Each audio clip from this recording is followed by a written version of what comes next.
El presidente mexicano Andrés Manuel López Obrador informa que no asistirá a la Cumbre de las Américas en Estados Unidos. El anuncio llega cuando esta jornada arranca la reunión marcada por divisiones regionales tras la decisión de Washington de no invitar a varios países. Nuestro corresponsal Alex Piñón nos trae los detalles en directo. ¿Qué tal, Alex? Cuéntanos sobre este anuncio del mandatario mexicano. ¿Qué tal, Fernando? Así es, el presidente López Obrador dice: no voy a acudir a la Cumbre de las Américas. En mi representación irá el canciller Marcelo Ebrard para tratar todos los asuntos necesarios, pero asegura que no se puede tener una cumbre de las Américas si no se invita a todos los continentes. Aseguró que debe de quedarse atrás esta política de intervencionismo y de no respeto a la soberanía de las naciones y de los pueblos. Dijo que el presidente Biden está sometido a una serie de presiones de los republicanos extremistas, pero también de algunos líderes de la comunidad cubana, por lo cual el presidente Biden de alguna forma estaría justificando la decisión de la Casa Blanca de no invitar o de excluir a Venezuela, a Nicaragua y a Cuba. Así lo dijo el presidente López Obrador. Acerca de la cumbre, ya poder informarle al pueblo de México que no voy a asistir a la cumbre. Va en mi representación y en la del gobierno Marcelo Ebrard. Y no voy a la cumbre porque no se invita a todos los países de América.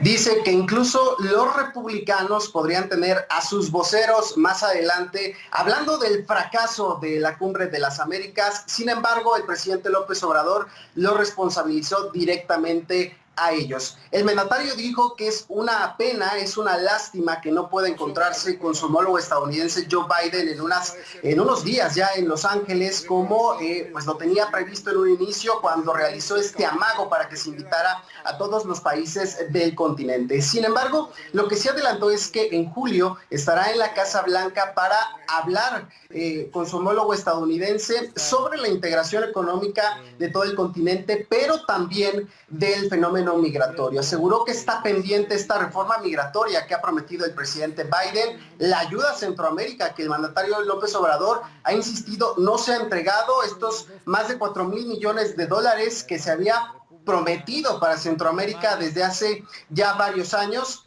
Sin embargo, recordemos que hace tan solo unas semanas el presidente López Obrador había criticado al Congreso de Estados Unidos por aprobar ayuda para el envío de armas a Ucrania y que se resolvió en cuestión de días, y no así la ayuda a Centroamérica para atender el fenómeno migratorio. El mandatario recordó que no se puede hacer política nueva en botella vieja, por lo cual es importante escuchar estas voces, sobre todo de la región, para poder construir en conjunto. Para nuestra región hay muchas presiones de los republicanos y sobre todo de algunos dirigentes del Partido Republicano y también del Partido Demócrata, que tienen que ver con la comunidad cubana en Florida y en Estados Unidos, que tienen mucha influencia, pero que desde mi punto de vista están actuando con odio. Son las palabras del presidente López Obrador, quien insistió que se tiene que decir basta, porque dice que ningún país puede salir de la crisis actuando solo y que incluso en ocasiones hacer realidades tan profundas, y puso como ejemplo a México, se necesita incluso poner en riesgo los votos, porque si no, de otra manera, el país, la política en general, no va a avanzar. Gracias, Alex, por toda esa información. El analista político Carlos Alberto Almeida advierte de las presiones que pueden sufrir las naciones que no asistirán a la cumbre. Destaca la importancia de la integración regional ante las exclusiones que promueve Estados Unidos. Washington siempre ha gobernado con represalias, con chantaje, con bloqueo. No gobierna democráticamente. Evidentemente que los países que se niegan a ir por una actitud soberana y autónoma, independiente, podrán sufrir algún tipo de represalia en ese sentido. Pero eso refuerza todavía aún más la necesidad de la integración latinoamericana, refuerza la necesidad de fortalecer la CELAC y ahí sí tener una relación con Estados Unidos sin sumisión, manteniendo la soberanía y la autonomía de los países de la región. Mientras tanto, la crisis migratoria sigue sin solución y en México una nueva caravana de indocumentados parte hacia la frontera con Estados Unidos. López Obrador ha exigido en reiteradas ocasiones aumentar las inversiones en la región para combatir las causas del problema. El propio país latinoamericano se ha posicionado como uno de los territorios con más solicitudes de asilo. Pamela Quivec nos trae el informe. Justo este día que arranca la Cumbre de las Américas, en la cual uno de los temas centrales es la migración, se ha anunciado la salida de una nueva caravana que podría llegar a las 15,000 personas. Este grupo masivo, conformado en su mayoría por centro y latinoamericanos, pero también por migrantes de países tan remotos como Bangladesh, estará partiendo desde Chiapas y el objetivo es llegar a la frontera con los Estados Unidos. Vamos a caminar el día 6 por la costa chiapaneca, aproximadamente 15 o 17 días para salir primero de Chiapas, luego dirigirnos a la Ciudad de México y de ahí hacia la frontera norte a Eagle Pass o del lado mexicano es Ciudad Cuña o Piedras Negras, Coahuila. Sabemos que va a ser un recorrido muy largo, muy cansado, pero no queda otra cosa porque se tiene que hacer visible lo que está ocurriendo con la migración. Definitivamente tenemos que decirle al mundo lo que está ocurriendo en esta parte de la frontera sur de México. Cabe destacar que los propios migrantes aseguran que la Comisión Mexicana de Ayuda al Refugiado ha hecho caso omiso a sus múltiples peticiones de ayuda humanitaria. Además, están huyendo de la ola de violencia que se ha desatado en las últimas semanas. Esta nueva caravana tendrá que hacerse a pie, pues según sus organizadores, el gobierno federal decidió no cumplir con sus promesas. Los migrantes varados en Tapachula, que son más de 48,000 en este momento, quedan condenados a permanecer en espera para que les den un documento por el cual puedan transitar por el país al menos 4 o 5 meses. Las condiciones de estos migrantes son literalmente de calle. Ellos están durmiendo en parques y jardines y no les queda otra más que salir caminando de Tapachula. Pero a pesar de que los migrantes aseguran que México es un país de tránsito y no de destino, un informe de la Oficina en Washington para Asuntos Latinoamericanos reveló que durante el 2021 unas 130,000 solicitudes de asilo fueron presentados por extranjeros en este país y en los primeros 4 meses de este año se agregaban unas 40,000 solicitudes más, convirtiendo a esta nación en el tercer país a nivel mundial con la mayor cantidad de peticiones de ayuda para quedarse, a pesar de que en México se han encontrado con discriminación, violencia, extorsiones y maltratos, tanto de las autoridades como de la sociedad. Ayer se encontró el cuerpo de un migrante cubano con un balazo en la cabeza, fue golpeado y se argumenta lo que sea, pero no se hace nada. Han habido mucha persecución en contra de los migrantes en esta ciudad. Así pues, mientras en la Cumbre de las Américas la crisis de la migración es un tema que se discutirá en conversaciones diplomáticas, los hombres, mujeres y niños expulsados de sus naciones por hambre, violencia y falta de oportunidades siguen andando sin ningún tipo de protección y mucho menos certeza de qué es lo que pasará con ellos. El ejército ucraniano aumenta sus ataques contra Donetsk. Por segunda vez en 3 días, Kiev lanza bombardeos masivos contra las zonas residenciales. Según las autoridades de la República Popular, como resultado, al menos 3 civiles fallecieron y varias personas resultaron heridas. Además, se produjo un gran incendio Los ataques se realizaron con los sistemas de lanzacohetes múltiples Grad y artillería. Los misiles impactaron contra infraestructura civil.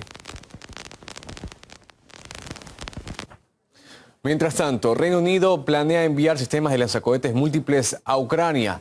El país se unió a los planes de Estados Unidos de suministrar armamento más avanzado pese a las advertencias del presidente ruso Vladimir Putin. Las preocupaciones a raíz del gasto sin precedentes en la asistencia bélica para Ucrania crecen incluso dentro de Estados Unidos. A las inquietudes fiscales en el Congreso se suma el descontento ante la falta de control sobre el destino de las armas. Elena Villar nos cuenta. El mes pasado el Congreso de Estados Unidos aprobó por mayoría el paquete de 40.000 millones adicionales en asistencia a Ucrania. Sin embargo, la luz verde en el Senado llegó tras un parón momentáneo de uno de los senadores republicanos al pedir incluir la figura de un inspector general que vigile cómo se gasta ese dinero. Ahora, según relata el portal Político, la tensión entre el Pentágono y el Congreso aumenta precisamente por cómo controlar el gasto sin precedentes que se está destinando a Ucrania.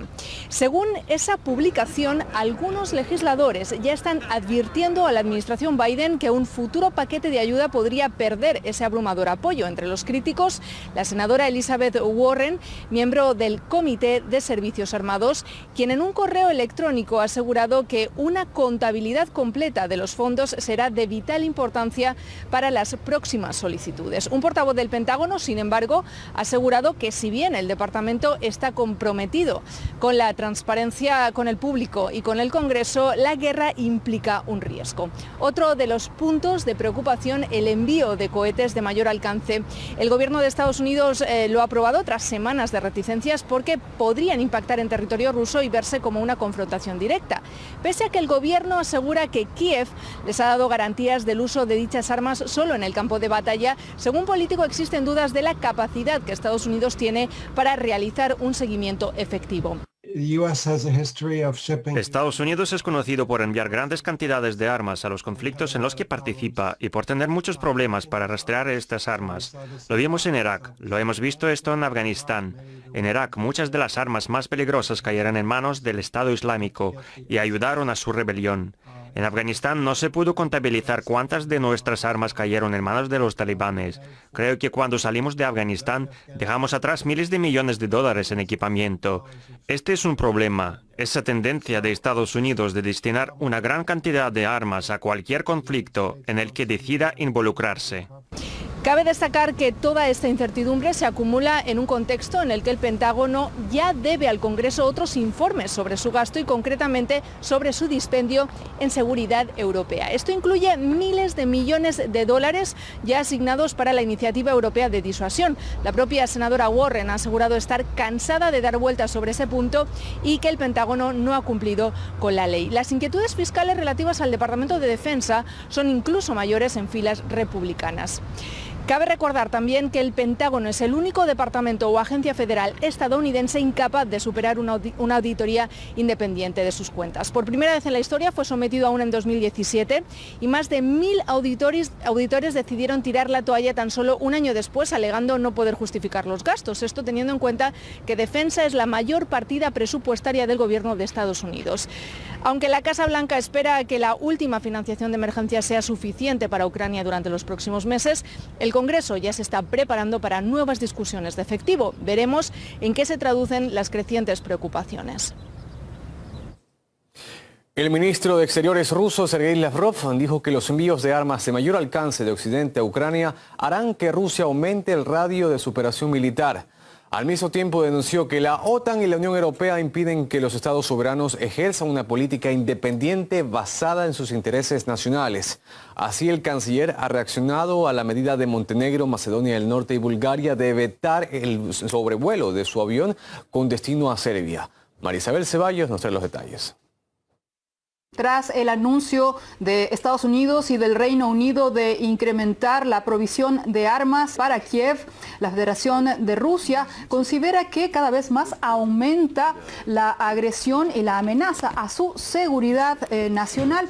Y además, el canciller Lavrov ha señalado que esto solo aumentará el radio de operación en Ucrania que desarrolla la Federación de Rusia. Y dijo que también continuará continuarán con su objetivo de liberar a los territorios asediados por la amenaza nacionalista, como se había planificado desde el principio. Vamos a escuchar parte de sus declaraciones. El presidente de Rusia, Vladimir Putin, ya ha comentado cuál será la situación a la luz del suministro de nuevas armas. Solo puedo añadir que cuanto más largo sea el alcance de las armas que suministren a Ucrania, más alejaremos de nuestro territorio la línea desde la cual los neonazis pueden amenazar a la Federación de Rusia. El canciller Lavrov ha vuelto a ser crítico de lo que considera una campaña mediática agresiva y de mentiras, y lo cual deslegitima cualquier intento de volver a la mesa de negociaciones para resolver el conflicto. Ha dicho que a Kiev realmente no le interesa volver al camino de la diplomacia para complacer a Occidente y a la OTAN. Además, ha hecho hincapié en que Estados Unidos y sus aliados no respetan el derecho internacional y, por el contrario, acuden a métodos de presión de los aliados, lo cual interpreta ha ocurrido con este cierre del espacio aéreo en estos tres países de los Balcanes, Montenegro, Macedonia del Norte y Bulgaria, que impidieron las citas programadas para este 6 y 7 de junio entre el canciller Lavrov y otras autoridades en Serbia. Vamos a escuchar lo que calificó el ministro de Relaciones Exteriores, Sergei Lavrov, como métodos bajos utilizados por la Unión Europea y la OTAN. Es otra muestra muy ilustrativa y aleccionadora de hasta dónde pueden llegar la OTAN y la Unión Europea con el uso de métodos bajos para influir en aquellos países que se guían por los intereses nacionales y no están dispuestos a sacrificar sus principios, su dignidad, con el fin de seguir las reglas que Occidente impone en lugar del derecho internacional. Claro, el canciller Lavrov ha vuelto a defender que los pueblos como Serbia tienen el derecho a defender sus propios intereses nacionales y no solo a cumplir el capricho de Occidente y sus presiones. Moscú convoca a jefes de corresponsalías de medios estadounidenses acreditados en el país para advertirles sobre las consecuencias de las medidas restrictivas contra la prensa rusa en Estados Unidos. Desde el gobierno, en reiteradas ocasiones, han denunciado una guerra de información desatada por Occidente y han destacado que se realiza a través de mentiras sobre el conflicto en Ucrania y la censura de cualquier punto de vista que no concuerde con su propaganda. Vamos a abordar los ejemplos con nuestra compañera María Starosina, que se encuentra en estos momentos en los estudios para hablarnos más sobre esta controversia de la línea editorial de los medios occidentales. ¿Qué tal, María? Hola, Fernando. Hola a todos. Así es un tema muy complejo. Aquí podemos ver lo que acabas de mencionar, la llegada de los jefes de corresponsalías estadounidenses al Ministerio de Exteriores de Rusia. Les invitaron para explicarles las consecuencias de las acciones de Washington que impiden a la prensa rusa trabajar en Estados Unidos, y este encuentro se realiza en el momento de máxima tensión de la guerra mediática, y aquí podemos ver algunos de los ejemplos de esta resistencia. Comencemos con los recientes sucesos en la planta Azovstal. Entonces, desde el 16 hasta el 17 de mayo podíamos ver cómo los combatientes ucranianos abandonaban esta metalúrgica, entregaban sus armas, o sea, se rendían, mientras que los medios occidentales lo tacharon como una evacuación. Aquí podemos ver los ejemplos de sus titulares. Eso sí, en la planta había civiles, pero los militares no les dejaban salir, es lo que afirman los testigos de aquellos sucesos. Por ejemplo, esta mujer entrevistada por Der Spiegel aseguraba que ellos no les permitían abandonar estas instalaciones. Luego este video fue borrado de la página de este medio alemán. Explican que la razón es que la agencia a la que pertenecía el material fue acusada de omitir los comentarios con críticas hacia el ejército ucraniano. María, pero sería no la primera vez de que esto ocurre, que se intentan silenciar voces que no estén de acuerdo por parte de Estados Unidos o de sus medios. Pues que lo decidan nuestros espectadores. Aquí tuvimos un ejemplo, mientras que hace poco aquí en nuestra redacción pudimos ver cómo interrumpieron la transmisión de la agencia Associated Press justo en el momento cuando el representante permanente de Rusia ante la ONU pues presentó los testimonios de las personas en Ucrania quienes hablaban de los crímenes de guerra de los militares ucranianos. Aquí explican que esta transmisión podía contener alegaciones imposibles de comprobar independientemente, pero como sabemos es imposible callarle la boca a todo el mundo porque la gente va a la zona del conflicto, puede verlo con sus propios ojos, lo que ocurre ahí, como lo hizo Adrien Bouquet, militar francés retirado, quien visitó Ucrania en una misión humanitaria y asegura que él vio que los ucranianos militares estaban escenificando en particular las masacres en Bucha y como sabemos las escenificaciones no es algo nuevo en las condiciones de la guerra, basta con recordar este niño sirio, sí, su nombre es Hassan Diab, él fue presentado como víctima de un ataque químico en la ciudad de Duma, los medios también hablaban de este caso, lo presentaban como prueba de los crímenes del gobierno de Bashar al-Assad y luego la familia de este menor confirmó pues que no hubo ningún ataque y que les habían pagado por haber participado en este simulacro. Lamentable, Masha, gracias por toda esa información. Ahora vamos con más noticias y es que el analista internacional y sociólogo Aníbal Garzón opina que Occidente busca crear una opinión pública mediatizada. En ese contexto asegura que la prensa está especializada en propaganda y noticias falsas. Occidente lo que está haciendo es prohibir poder contrastar la información con otros medios de comunicación, dejar solamente un discurso único y sobre todo pues el hecho, ¿no?, de información constante, rápida, que no da a la gente ni la posibilidad de reflexionar. En Occidente no podemos hablar de opinión pública, los medios de comunicación occidentales nos hablan constantemente de opinión pública como si fuese una opinión independiente y soberana. Podemos decir que es una opinión mediatizada, donde los mismos medios de comunicación crean esa opinión. La campaña mediática tan favorable al gobierno de Ucrania está apoyado por lo que podemos hablar de un establishment occidental. Aquí entran diferentes poderes. Tenemos el poder económico, ¿no?, de las esferas de esa oligarquía, tanto europea como norteamericana, que sigue apostando por la hegemonía occidental. Estos medios de comunicación, en lugar de ser medios de comunicación en Occidente, lo que están siendo son medios de propaganda, de agitación y propaganda, sin contrastar, sin objetividad, con un único discurso, que lo que están es, tergiversando esa realidad. El vicepresidente del Consejo de Seguridad de Rusia, Dmitry Medvedev, arremetió contra la Unión Europea tras la nueva ronda de sanciones. No escatimó las palabras al calificar de idiotas a los líderes comunitarios, quienes dijo ven a sus propios ciudadanos y negocios no menos enemigos que los rusos. En este sentido, tachó de un duro golpe para los inversionistas europeos el bloqueo al Depósito Nacional de Liquidación. La medida imposibilita los pagos de bonos en euros y empuja a Moscú a un incumplimiento de obligaciones a pesar de tener suficientes reservas. Sobre el embargo al petróleo ruso, Medvedev aseguró que se agravaría la escasez de combustible en Europa, sobre todo el diésel usado en el sector agrícola. Asimismo, recalcó que la exclusión de los bancos rusos del sistema SWIFT no impactará su funcionamiento.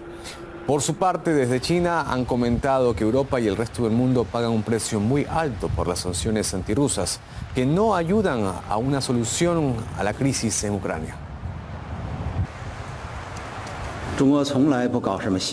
El mundo inevitablemente se enfrentará a una crisis en el sector energético, en el sector alimentario y a otros desafíos serios. Los estados de Europa y del mundo entero tendrán que pagar un alto precio para aumentar la presión sobre Rusia. Los hechos confirman que las sanciones son el camino equivocado para resolver la crisis de Ucrania. Las restricciones a gran escala aplicadas indiscriminadamente por un pequeño grupo de países contra Rusia no ayudarán en lo más mínimo a la solución del problema ucraniano. Ante este panorama, Moscú opta por ampliar los horizontes de las relaciones. El director del Departamento de América Latina del Ministerio de Exteriores de Rusia dijo que se trabaja para introducir mecanismos financieros alternativos y la corresponsalía bancaria directa con países de la región. Además, ofreció su comentario sobre el intento de Estados Unidos de solucionar sus problemas económicos con el petróleo venezolano tras años de políticas abiertamente hostiles hacia la nación. El hecho de que los estadounidenses hayan accedido al contacto directo con Caracas en las condiciones actuales muestra claramente el oportunismo de su política exterior. Todos los principios se derrumbaron cuando la guerra económica desatada por Washington contra Rusia repercutió en la economía del propio Estados Unidos. Este es solo un ejemplo de las acciones de Washington que han llevado a un desequilibrio en el mercado energético mundial. Anteriormente, el presidente Nicolás Maduro calificó de pasos leves pero significativos el hecho de que Washington emitiera licencias petroleras a Repsol, Chevron y Eni para exportar crudo de Venezuela. Por otra parte, desde la Cancillería rusa condenaron la exclusión de Venezuela, Cuba y Nicaragua de la Cumbre de las Américas. Vieron en ese paso el deseo de Washington de poner la discusión de temas importantes sobre una base ideológica, adaptándolos para sus propios intereses políticos internos y externos.